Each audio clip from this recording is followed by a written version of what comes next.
আমরা যখন শুনতে পাই যে একটা রাজনৈতিক দলকে নির্মূল করার আহ্বান একটা সরকার দল থেকে আসে, সেই বাংলাদেশে আমরা মাননীয় স্পিকার ফিরতে চাই না। এই সংসদে বসে, এসি রুমে বসে, এসি গাড়িতে চলে, মিনিস্ট্রির এসিতে বসে, বাসার মধ্যে 24/7 আনইন্টারাপ্টেড ইলেকট্রিসিটির মধ্যে থেকে জনগণের সমস্যা বোঝা যায় না। এই সংসদে বসে লোডশেডিং পাওয়া যাবে না, এই সংসদে বসে জনগণের সমস্যা পাওয়া যাবে না। সময়ের সাথে সাথে দেখা দেয় নিত্য নতুন প্রয়োজন, রেডি থাকতে হয় প্রতি মুহূর্ত। তাই এলো ইনোভার, যেন আপনি লাইফে থাকেন রেডি প্রতিদিন। Innova, designed for now. আমাদের প্রধানমন্ত্রী যিনি আছেন, মাননীয় প্রধানমন্ত্রী, ওনার সন্তান যেই প্রজন্মের, আমরা একই প্রজন্মের, আমাদেরকে ধারণ করার চেষ্টা, আমি চাইবো আপনারা সবাই আমাদেরকে ধারণ করার চেষ্টা করবেন। বিএনপির নয়, কেবল জামাতের নয়, কেবল এনসিপির নয়, বাংলাদেশের মানুষের স্বার্থ, বাংলাদেশের মানুষের আকাঙ্ক্ষা, বাংলাদেশের মানুষের স্বপ্ন বাস্তবায়ন যেন আমরা করতে পারি। মাননীয় স্পিকার, এই চেয়ার আমি অনুধাবন করতে পারছি জনগণ বিচ্ছিন্নতা তৈরি করে।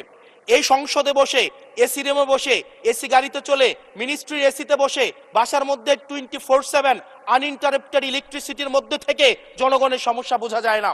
এই জন্য এই সংসদে যখন আমরা দাঁড়াই, আমরা জনগণের সমস্যা অনুধাবন করতে পারি না। আমরা এই সংসদে বসে যদি আমরা লোডশেডিং এ আমরা খুঁজি, এই সংসদে বসে লোডশেডিং পাওয়া যাবে না, এই সংসদে বসে জনগণের সমস্যা পাওয়া যাবে না। এই সংসদে বসে সবকিছুকেই, মাননীয় স্পিকার, আমরা যে এই বাংলাদেশের সবচেয়ে সুবিধাভোগী মানুষের মধ্যে এই সংসদে যারা বসে আছি, বাংলাদেশের সবচেয়ে ফেসিলিটেড মানুষের মধ্যে আমরা অন্যতম। মাননীয় স্পিকার, আমাদের জনগণের কাছে যেতে হবে, জনগণের আশাগুলোকে, সময়গুলোকে, স্বপ্নগুলোকে আমরা রাজনৈতিক ভাষার মধ্য দিয়ে, কর্মসূচির মধ্য দিয়ে সেগুলোকে বাস্তবায়নের জন্য আমাদের সবাইকে সমন্বিতভাবে, ঐক্যবদ্ধভাবে কাজ করার প্রয়াস আমাদেরকে থাকতে হবে।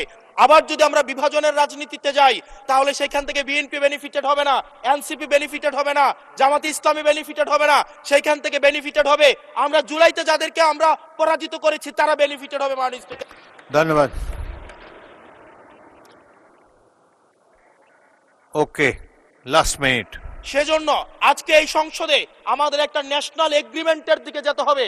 আমরা পলিসির জায়গায় আমাদের বিরোধিতা থাকবে, পলিসির জায়গায় আমরা এগ্রিমেন্টের মধ্যে থাকবো, কিন্তু আমাদের একটা রেড লাইন টানা উচিত।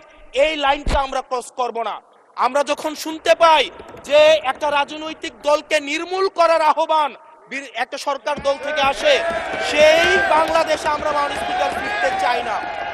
মাননীয় স্পিকার, আমরা এখানে আমরা কনস্ট্রাকটিভ ভাবে পলিসির জায়গা থেকে আমরা আর্গিউ করব, আমরা এগ্রি করব, আমরা ডিসএগ্রি করব, কিন্তু মাননীয় স্পিকার, নির্মূলের রাজনীতি, বিনাশের রাজনীতি, দমনের রাজনীতি, পীড়নের রাজনীতি যদি আমরা বাংলাদেশে আবার পরিচয় করাই, ইন্ট্রোডিউস করাই, সেইখান থেকে এই সংসদের কেউ বেনিফিটেড হবে না।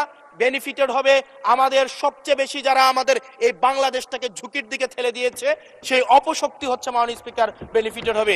সেজন্য আমরা ঐক্যবদ্ধভাবে বাংলাদেশটাকে বিনির্মাণ করি।